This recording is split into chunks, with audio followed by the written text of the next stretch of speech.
안녕하세요. HLD의 이호영입니다. 먼저 이런 좋은 프로젝트 기회를 주신 것에 대해서 진심으로 감사드립니다. 저희와 이번에 함께 한 앤드류 잭이라는 호주에 있는 라이팅 디자이너입니다. 이번 사이트가 이제 정원이 공원에 위치해 있다 보니까 저희는 어떻게 보면 낮보다도 해가 진 이후에 밤의 정원의 모습이 굉장히 중요하다고 생각을 했습니다. 그래서 저희가 이제 라이팅 디자이너와 함께 한 이유는 이제 밤에 어떤 정원의 모습도 하이라이트하고 싶었던 의도가 있습니다. 아마 앤드류가 호주에서 이 유튜브 생방송 한다고 말해줬기 때문에 아마 보고 있을 것 같은데요. Are you watching, Andrew? 네. 보고 있는지는 제가 나중에 확인해 보도록 하겠습니다. 대지에 주름 자연의 물결이 이번에 주제입니다. 뭐 다들 알고 계시듯이 저희도 이제 검단의 옛 모습부터 보기 시작했습니다. 1900년대 초반에 어떤 지도를 보시면은 사이트 자체가 이제 뭐 갯벌에 있진 않지만 검단 지역은 굉장히 갯벌과 가까운 지역에 위치해 있음을 알 수 있습니다. 하지만 지금은 이제 다 사라져 버렸습니다. All things are delicately interconnected. 예, 이제 이게 모든 것은 섬세하게 서로 연결되어 있다는 예술가 제니 홀즈의 작품입니다. 저희는 이 말이 저희가 이 정원에서 무엇을 전달하는지를 압축적으로 보여주고 있다고 생각하고 있습니다. 이제 메리 뷰의 모습인데 이제 이후로 이제 10년 동안 개발이 예정되어 있다는 듯이 검단 지역의 경관은 파괴되고 개발되어지고 있습니다. 아마 옛날에 검단 지역 사람들은 너무 쉽게 이런 갯벌의 모습을 볼 수 있었을 것입니다. 여기 와서 자연으로부터 위안을 받고 아마 많은 영감을 받아갔을 것입니다. 그리고 이 작은 생명체들 보면은 너무나 아름답고 신비로워가지고 보고 있으면 계속 쳐다보고 싶은 욕구를 느끼게 만듭니다. 이건 이제 구멍이 나 있는 조개의 모습인데요. 이런 구멍들은 어떻게 보면 이제 고등에 이제 잡혀 먹힌 이제 조개의 모습인데 이런 모습들을 보면은 이제 보이는 것 이면에 이 갯벌에서 얼마나 대단한 생태계가 돌아가고 있는지 갯벌에 가보면 이제 숨구멍들이 많습니다. 그 구멍들만 보더라도 그 이면에 얼마나 큰 생태계가 돌아가고 있는지를 상상하게 만듭니다. 그래서 저희는 어떤 형태를 굉장히 추상적으로 해서 작가만이 안다기보다는 이런 것들을 조금 더 직설적으로 표현하고 싶었는데 갯벌의 대표적인 어떤 생명이 조개의 형상을 어느 정도는 사람들이 인식할 수 있는 형태로 표현하고자 했습니다. 그래서 지금 큰 조개라든지 작은 세 개의 조개가 공간을 구성하고 있습니다. 조개의 구멍을 보고 큰 생태계를 상상할 수 있듯이 저희가 제안하는 이런 구멍은 정원에서 굉장히 공간적인 상상을 풍부하게 만드는 아주 큰 핵심 요소입니다. 이제 갯벌의 갯주름의 이제 연운의 모습입니다. 저희는 이런 갯주름도 디자인으로 재생산을 하였고 어떤 빛과의 연관성을 통해서 이 아름다움을 정원에서 구현하고자 했습니다. 저희가 디자인한 갯주름과 빛을 시뮬레이션 해본 모습입니다. 그리고 이제 바람이 물결을 만들어서 갯주름을 만들고 육지에서는 바람은 해안 사고를 만들어냅니다. 이런 해당화라든지 사초들은 이제 해안 사고에서 볼 수 있는 대표적인 경관이 되겠습니다. 이제 정원을 설계하는데 이제 또 다른 차원의 고민을 했습니다. 아까 말씀드린 것처럼 이곳은 공원에 위치하고 있습니다. 시그니처 가든의 위치의 모습인데요. 대부분이 이제 언덕으로 위치해 있고 대부분의 어떤 정원들도 이제 숲속에 위치해 있습니다. 하지만 이 공원에서 시그니처 가든은 굉장히 평지에 위치해 있고 정원뿐만 아니라 공원으로서 기능을 해야 된다는 것이 사실은 설계할 때 굉장히 큰 고민 중에 하나였습니다. 그래서 저희는 이곳이 정원이면서 어떤 휴게라든지 이벤트의 기능도 담을 수 있는 정원을 설계하고자 했습니다. 이런 복잡한 고려 사항을 통해서 이제 설계를 진행하였고요. 이게 입체적인 조개의 모습을 띠지만 공간이라든지 동선이 굉장히 유기적으로 연결돼야 되기 때문에 클레이 모형을 통해서 이러한 큰 틀을 잡아가기 시작했습니다. 그래서 3D 프린터를 통해서 조개를 통한 정원의 큰 틀을 잡았고요.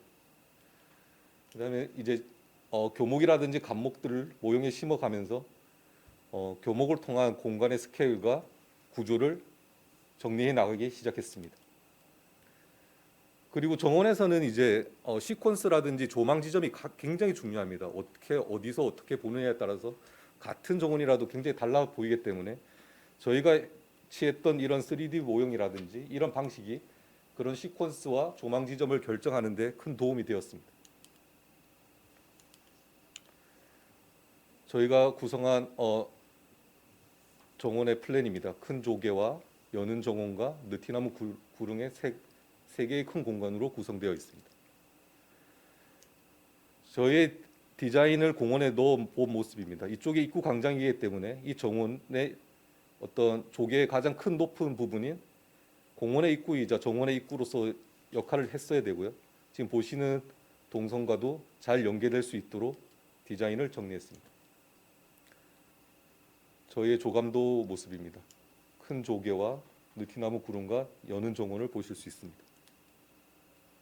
지금 여는 정원 너머로 보이는 큰 조개 안에 사구 정원의 모습입니다. 야경의 모습이고요. 이 부분에 대해서는 제 프레젠테이션 다음에 앤드류가 더 아름다운 프레젠테이션으로 설명드리도록 하겠습니다. 큰 조개 입구부에 있는 폭포와 전면부 정원의 모습입니다. 큰 조개 안에 있는 해안 사구 정원의 모습입니다. 큰 조개 안에 이제 큰 구성 요소로 이제 나눠서 보시면은 폭포가 있고 아까 말씀드린 조개의 구멍, 동굴이 있고요. 중심부에 가장 핵심이 되는 해안 사구 식생이 있고 브릿지로 구성되어 있습니다. 이제 정원의 큰 골격은 팽나무, 느릅나무 같은 큰 나무로 골격을 잡고요. 그 안에 있는 식생은 이제 해안 사구에서 볼 수 있는 수종들을 중심으로 구성을 했습니다. 이게 모래에 조성되는 정원인 만큼 이 수종의 이제 식생 특징이라든지 유지 관리 방안을 면밀히 검토하면서 발전시키도록 하겠습니다. 여는 정원의 모습이고요. 저희가 스터디한 단면도입니다.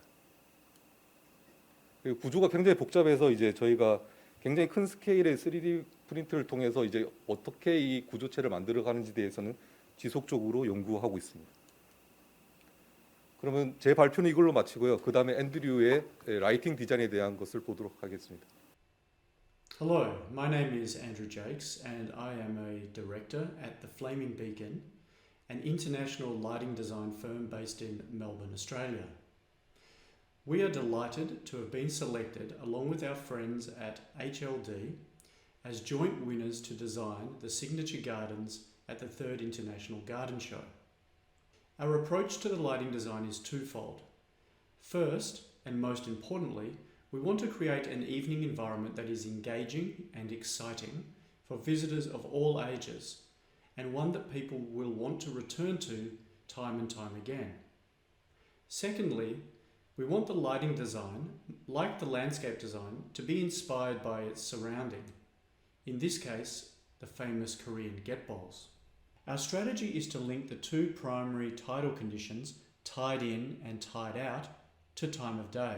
During the day, the tide is in, and the focus is on the way the natural light sculpts the landscape and architectural elements in the garden. At night, in the tide out condition, the park, like the Get Bowl ecosystem, comes to life through a series of dynamic lighting interventions. The backdrop to these interventions is a collection of discrete lighting devices that will provide the base layer of illumination to assist with wayfinding alongside the accent lights for the man-made and natural features found throughout the gardens. Wayfinding along the paths, ramps and steps is via discrete bollards and light built into handrail balusters. Feature landscape elements such as the majestic preservation tree will be enhanced through uplighting, which will anchor one corner of the garden. An integrated LED strip light will run under the sinuous seating forms that extrude out of the paths. The heavily planted buffer zone will also receive some uplight to reduce the impact of the surrounding tall buildings. Attention is brought to water elements by illuminating the wall behind the waterfall at the entrance to the bridge underpass and by skimming light along the undulated base of the ripple pond to replicate the distinctive long shadows experienced at sunset. The first of our 3 interventions draws on the connection of the plant life at the Getbols. We are interested in the radical change of colour that occurs in saline plants caused by the plant's defence against environmental stresses such as sun and salt. On a microscopic level, we are also fascinated by the patterns and textures seen in local algae and how these patterns can be abstracted to create interesting shadow patterns. In the sand zone, we propose to have installed a series of custom lights that also double as seating for kids. These lights serve 2 functions. The first is to create the shadowy pools of textured light on the sand floor that are inspired by the algae structure, and the second is to gather live sunlight data via a photoelectric cell to determine the amount of sun captured throughout the day and interpret that data into a lit colour. The more sun that is measured in the day, the shorter the wavelength of light emitted at night. One of the most intriguing and long-lasting images of the Getbols are the mud deposits made by tidal activity. This is nature-driven art, and as it occurs below water and over a long period of time, it is rarely understood to the casual observer. We want to recreate these dynamic formations through light. We do this by integrating a series of low-resolution addressable LED pixels built into the corrugated concrete form of the bridge. At night, these lit polycarbonate modules create a pixelated backdrop to the garden and will run content to simulate sediment deposits based on actual wind and tidal data. A further utility for this backdrop is for it to be part of special events and festivals held in the garden. Another instantly recognisable aspect of the Getbol ecosystem is the curious life that exists under the mud. At the Ripple Pond, we intend to work closely with HLD to integrate an LED light within each water bubbler that comes to life at night. The lit bubbler will be activated by a randomised algorithm to become a playful element for the young and young at heart as they try to anticipate what will be activated next. We aim to create at night a series of lighting elements influenced by nature that serve to make the signature gardens its own ever-changing illuminated ecosystem. Thanks again for inviting our participation in this exciting project.